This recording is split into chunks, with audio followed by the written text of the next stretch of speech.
오늘 본문 13절에서 너희는 세상의 소금이라고 말씀합니다.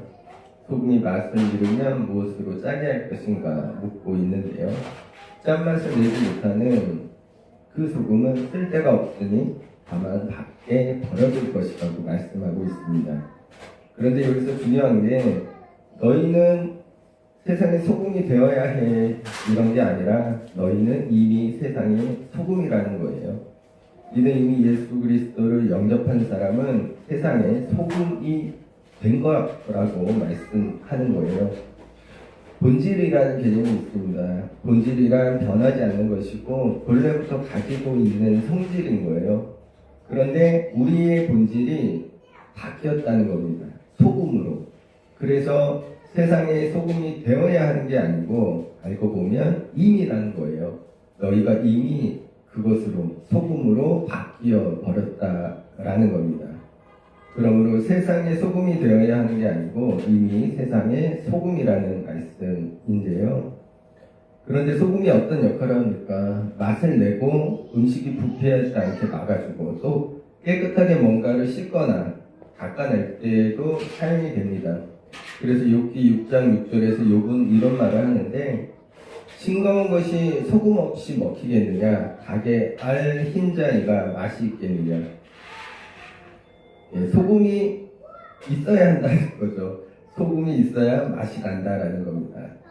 소금이 얼마나 유용하고 꼭 필요한지를 알려주는데 그러니까 너희가 세상의 소금이란 말씀은 우리가 소금처럼 사람들의 인생에 맛을 더해주고 그들의 인생이 유익하게 하고 또한 악으로 행하지 않고 부패하지 않게 하고 한편 사람들의 죄악을 하나님께 되돌리는 등등 그런 역할에 관한 게 아니겠어요? 그런데 그 소금이 버려진다는 겁니다. 짠 소금의 그 짠 맛을 잃어버렸을 때 그것은 더는 소금이 아니라는 거고 이는 교회에 관한 무서운 심판의 말씀임을 기억하면 좋겠고 예수의 피값으로 교회를 세웠더니 그들이 더는 교회가 아니라면 혹은 교회로 살아가지 못한다면 짠맛을 내지 못하는 소금처럼 버려질 수도 있다는 말씀이고요. 14절에서는 너희는 세상의 빛이라 하고요. 산 위에 있는 동네는 숨겨지지 못할 것이라고 합니다. 사실 소금과 같은 비유인데 산 위에 있는 동네는 직접적으로 예루살렘을 상징할 수도 있고 오늘날에는 하나님 믿는 우리 모두를 가리키는 것으로 볼 수 있겠는데 그렇게 산 위에 있는 동네는 내 안에 있는 빛을 비출 의무가 있다라는 거예요. 아니 본래 그런 존재라는 겁니다. 예수라는 빛을 내 안에 가졌기 때문에 그 빛을 내야만 한다는 거예요. 아니 그냥 내 안에 그 빛이 있다면 당연히 그 빛은 비춰야 한다는 거죠. 그래서 너희는 세상의 빛이라 말씀하면서 너희는 산 위에 있는 마을, 곧 등불이라고 하시는 거고요. 그런데 만약 산 위에 있는 등불이 그 빛을 내지 못한다면 어찌 될까요? 짠맛을 내지 못하는 소금과 같이 된다는 말씀이 아닐까 싶고요. 그리고 15절에서는 등불을 켜서 말 아래 두지 않고 등경 위에 둔다고 해요. 때문에 그 빛은 집안 모든 사람에게 비친다고 합니다. 여기서 말이 괴박인데요. 불을 켠 사람이 기껏 불을 켜놓고 그 불을 뭔가로 가리겠느냐 하는 겁니다. 마땅히 불을 켰다면 훤히 불이 잘 비추이는 곳에 그 불을 두지 않겠느냐 하는 건데요. 그러니까 지금 예수를 믿는 너희는 누구라는 거예요? 빛을 비추는 세상의 빛을 내는 그 사람들이란 정체성에 관해 말씀하고 있는 겁니다. 그러니 여기까지 말씀을 살펴보면 제가 설명 안 드려도 너무나 잘 아는 말씀이고 또 그 뜻도 잘 아시리라 생각이 됩니다. 우리는 빛이 되려고 소금이 되려고 하는 게 아니라 예수님은 너희가 이미 빛이고 소금이란 말씀을 하시고 그래서 우리를 빛으로 또 소금으로 부르신 이유, 그 사명을 주신 이유는 그 쓸모에 있다는 것이죠. 소금의 역할, 빛의 역할을 감당하게 하시려고. 그리고 여기서 16절 말씀을 보면 그 소금과 빛이 무엇인지가 확연히 드러납니다. 소금과 빛의 역할은 우리의 착한 행실이라고 알려주고 있습니다. 그러니까 결국 오늘 본문은 우리 삶에 관한 거고요. 우리 삶 속에서 우리가 어떻게 살아가야 하는지, 그리고 소금과 빛이란 결국 착한 행실이라는 것을 우리가 지극히 귀에 못 박힌 그 말씀이죠. 여기까지 오늘 본문을 살펴보았는데, 제가 좀 전에 말씀드렸듯이 오늘 본문은 우리가 너무 잘 아는 본문이고 또 그 의미도, 메시지도 잘 아실 거예요. 그렇더라도 한두 가지만 말씀드리고 싶은 것은 우리 정체성을 확인하면 좋겠습니다. 나는 누구인가? 우리는 지금도 숨쉬며 살아가고 있는데, 우리가 그렇게 대부분 사람이 살아가는 동안 인생의 어떤 목적을 갖고 살아갑니다. 목적까지가 아니라면 목표라도 있죠. 그것이 사회를 위한 것이든 공동체를 위한 것이든 가족을 위한 것이든 아니면 지극히 개인적이든 어떤 것이든 우리는 뭔가를 향해 목표를 갖고 살아가고 있는 것이 분명합니다. 그런데 거기에 우리 목적 혹은 목표 혹은 살고자 하는 이유에 예수님의 말씀, 이것들이 들어있는가 하는 거예요. 왜냐하면 말씀이 우리를 그리로 요청하시기 때문에요. 그래서 지금 우리의 목표를, 또 우리의 삶의 목적을 빛과 소금으로 잡고 그렇게 살려고 하는 게 아니고요. 알고 보면 우리가 그렇게 목표를 잡더라도 우리는 결코 빛과 소금으로 살아갈 수 없는 거예요. 우리는 어쩌면 가짜입니다. 빛이 아닌데 빛을 내는 양하고 소금이 아닌데 짠 듯한 모습을 내는 그런 게 아닐까 싶어요. 왜냐하면 우리 인생에 어떤 것이 선하고 우리 인생 가운데 어떤 것이 빛과 닮았는지 우리는 알고 보면 빛도 아니고 소금도 아닌 것 같아요. 왜냐하면 본래 우리는 안 되는 거고 본래 우리는 그럴 자격이 없었고 그런데도 예수님이 우리를 그 자리로 불러주시고 그 자격을 부여해 주신 거예요. 이는 하나님의 간절한 바람이 아닐까 싶습니다. 저는 그렇게 보이는데, 적어도 너희가 나로 구원받았다고 그래서 날 믿는다면, 내 십자가의 피를 인정한다면 이렇게 해줄 수 없겠니? 하는 그분의 간절한 바람.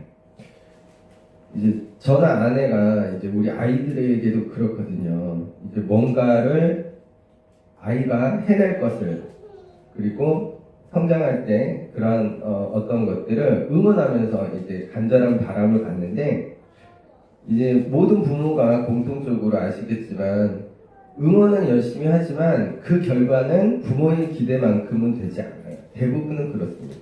근데 그게 당연한 거예요. 왜냐하면 성장하는 과정이고 아직 아이기 때문에. 그리고 자라나면서 이제 바뀌게 되겠죠. 어쩌면 우리도 하나님 눈에는 그런 응원의 대상일지 모르겠어요. 하나님도 우리가 그렇게 살기를 바라시는데 우리는 전혀 그렇게 살지는 못하고 흉내는 내는 것 같고, 그렇더라도 이제는 하면서 기다리고 계신 게 아닐까. 부모가 아이를 기다리며 언젠가는 하면서 기대하는 것처럼요. 그러나 언젠가는 아이가 해냅니다. 그처럼 우리도 그렇게 해낼 것을 기대하시고 믿고 계신 게 아닐까 싶어요. 그러니 우리가 빛이 되려고 소금이 되려고 하기보다 먼저 필요한 것은 내가 이미 빛인 것을, 내가 이미 소금인 것을, 그 나의 정체성을 깨닫는 게 아닐까 싶습니다. 사실 우리가 뭔가를 일부러 해야지 이거는 잘 안 되거든요. 그런데 내가 누구인지를 알 때, 내가 누구인지를 알면요, 그 누군가로 살아갈 수밖에 없거든요. 그게 나이기 때문에. 그래서 우리가 빛과 소금으로 살아가야 하는 건 분명한데, 예수님의 말씀이니까. 그런데 그렇게 일부러 억지로 살아가려 하기보다 이미 우리가 예수를 통해서 빛이 되었다. 그 정체성을 먼저 깨달아야 하지 않을까.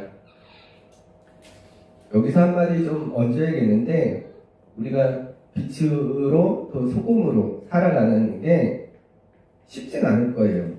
그렇죠? 그 역할이 쉽진 않을 겁니다.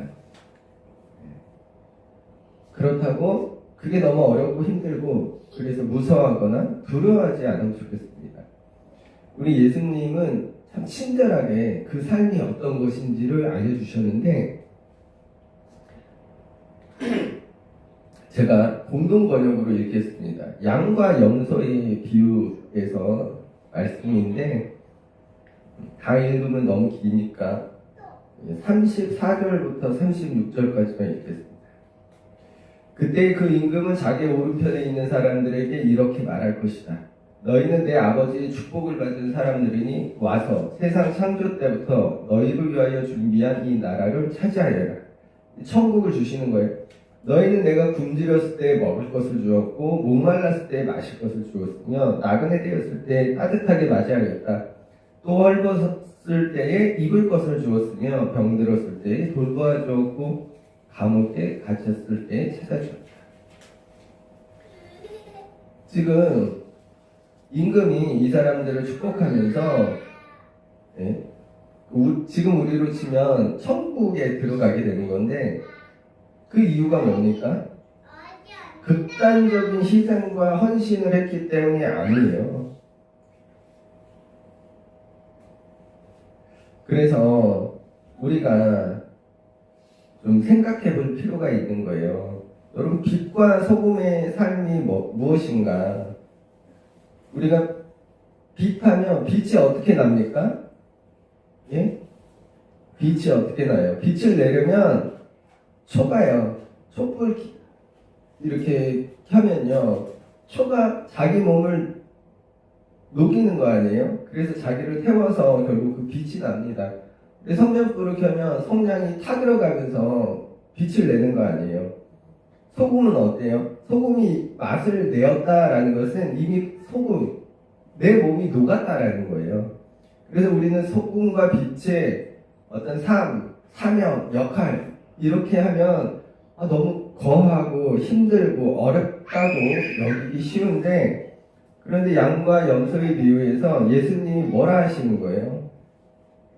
무리한 희생, 헌신, 거기에 대해 말씀하시는 게 아니에요. 내 몸을 다 녹여서, 내 몸을 다 태워서 빛을 내라고 하시는 게 아니고요. 그래서 빛과 소금, 그 착한 행실은 그렇다는 거예요. 그래서 우리가 양과 염소의 비유에서 의인의 행위를 보았을 때 빛과 소금의 역할이 예수님께서 바라시는 그것이 그렇게 험난한 길은 아니다. 그런데도 분명한 사실은 있는 것이죠. 빛을 내기 위해서는 초가 녹아내려야 한다는 것이고 성냥이 자기를 태워야 한다는 것. 그건 분명합니다. 끝으로 이 말씀만 드리고 오늘 설교 마치려고 하는데, 빛과 소금에 관한 말씀에 이어지는 것이 율법에 관한 말씀이에요. 착한 행실에 이어지는 게 이제 율법입니다. 율법하면 어려울 수 있는데, 오늘날로 치면 그냥 법으로 생각하시면 돼요. 법. 우리가 지키며 살아가는 법. 사람들이 살아갈 때 지켜야 하는 것들. 그런데 예수님은 그걸 폐하러 오신 게 아니고 완전하게 하려고 오셨다고 말씀합니다. 더 나아가 율법의 1.1획도 결코 없어지지 아니하고 다 이루어질 것이라 말씀해요. 그리고 이를 행할 것을 촉구하시고 20절에서는 너희 의가 서기관과 바리새인보다 더 낫지 못하면 너희가 결코 천국에 들어가지 못하리라 말씀합니다. 여러분, 그런데 이 둘이 어떤 관계가 있을까? 우리가 세상의 소금과 빛인 것과 우리가 율법을 지키는 그 연결 관계가 어떤 것일까? 그런데 예수님 말씀을 찬찬히 들여다보면 이 둘이 관계가 있는 거예요. 우리가 율법 이러면 종교적으로 보기 쉬운데, 그렇게 보기보다 오늘날로 치면 우리에게 적용되는 법으로 보시기 바랍니다. 법은 뭔가요? 율법은 하나님이 지키라고 주신 거예요. 오늘날 우리 법도 마찬가지입니다. 우리가 지켜야 하는 것이죠. 그리고 하나님이 주신 법, 율법은 그 법을 통해 하나님의 통치가 또 그분의 다스림이 실현되는 겁니다. 그걸 잘 지키며 살면 또한 하나님 뜻대로 살게 되는 것이고, 그렇지 않으면 그 반대가 되는 거예요. 오늘 예수님이 빛과 소금에 관해 말씀하신 것은 사실 법에 관한 거라고도 말씀드릴 수 있겠어요. 하나님은 우리에게 법을 주셨는데 그 법을 잘 지키면 우리가 빛과 소금으로 살아갈 수 있게 하신 거예요. 법만 지키면. 그런데 문제가 뭡니까? 사람들은 그 법을 왜곡시킨 거예요. 그래서 법은 존재하는데, 법은 있는데, 그리고 그 법을 지키기는 하는 것 같은데, 그 법을 지켜도, 준행하여도 하나님의 정의는 이루어지지 않는 겁니다. 법을 지키는데도 빛과 소금이 아닌 거예요. 왜냐? 그 법이 왜곡되어 있으니까. 그래서 사실 1.1획이라는 말이 이오타라는 헬라어입니다. 이게 히브리어 알파벳에서 가장 작은 단어인데 요드를 가리키는 말이에요. 그러니까 헬라어에서는 이오타, 히브리 말에서는 요드가 가장 작은 알파벳입니다. 그런데 이 히브리 말에 요드란 게요, 그냥 작은 점 하나예요.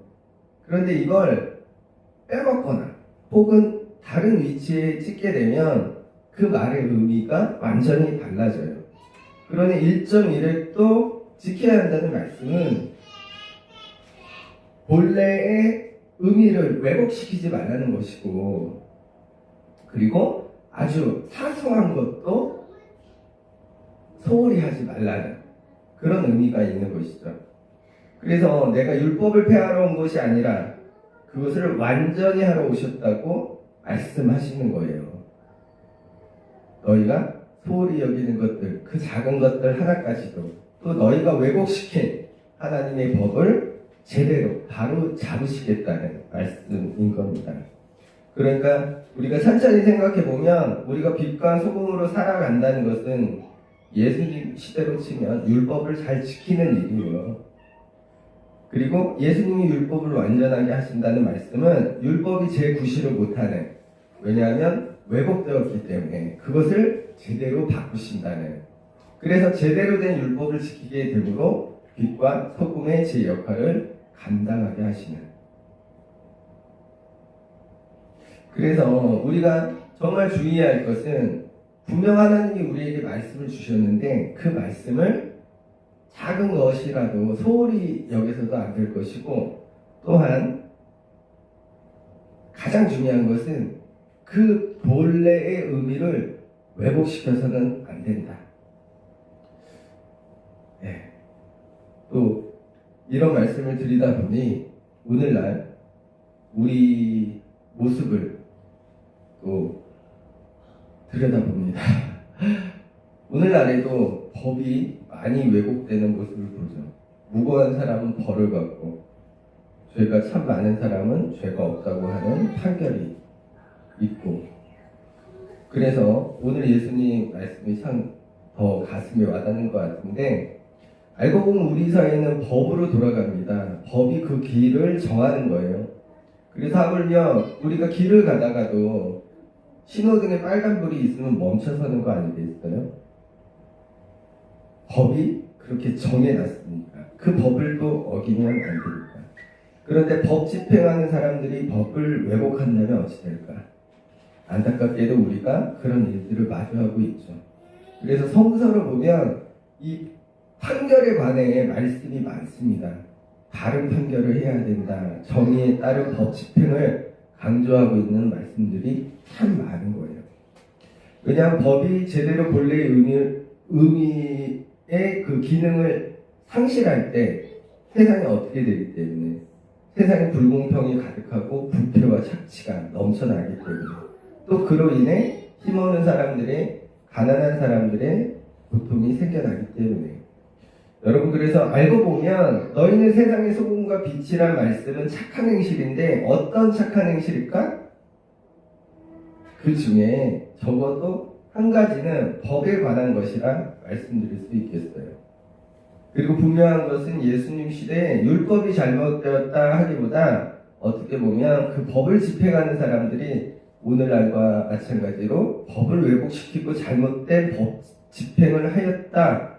본래 하나님이 주신 법의 의미를 상실하고 오히려 그 반대가 되게 하였다. 이렇게 말씀드릴 수도 있을 것 같아요.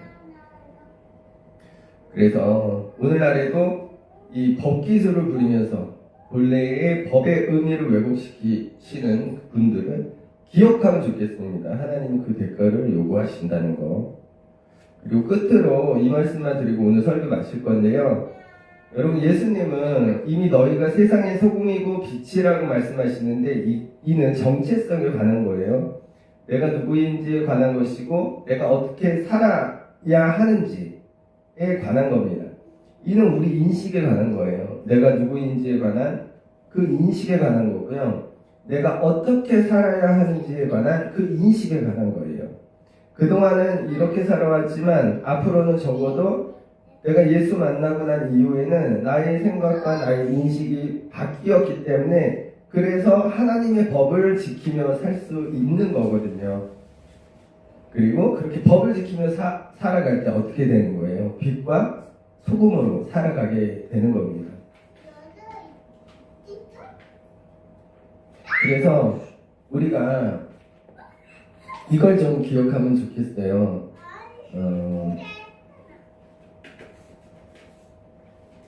생각이 바뀌어야 한다.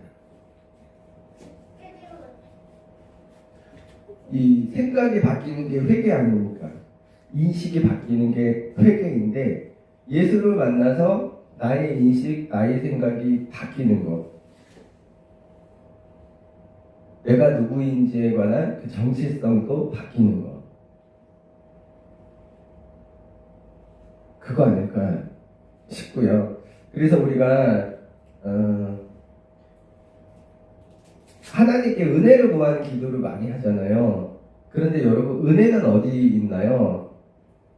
하나님의 은혜는 어떻게 우리에게 옵니까? 하늘에서 갑자기 뚝 하나님의 은혜가 떨어질까요? 물론 그렇기도 하고 그럴 수도 있습니다. 그러나 대부분은 어떻게 옵니까? 우리가 빛과 소금이 될 때 그렇게 내가 비추인 빛이 내 몸을 녹였던 그 소금과 빛이 다시 나에게로 되돌아올 때 은혜가 되는 거예요. 알고 보면 이 지극한 진리 겸 사실을 믿으시기 바랍니다. 왜냐하면 예수님이 그렇다고 하시기 때문에. 그러므로 여러분은 이미 빛이 되었다는 사실을 기억하시기 바라고, 빛이니까 그 빛의 삶을 살아가는 우리 모두가 되기를 소망합니다. 기도하겠습니다.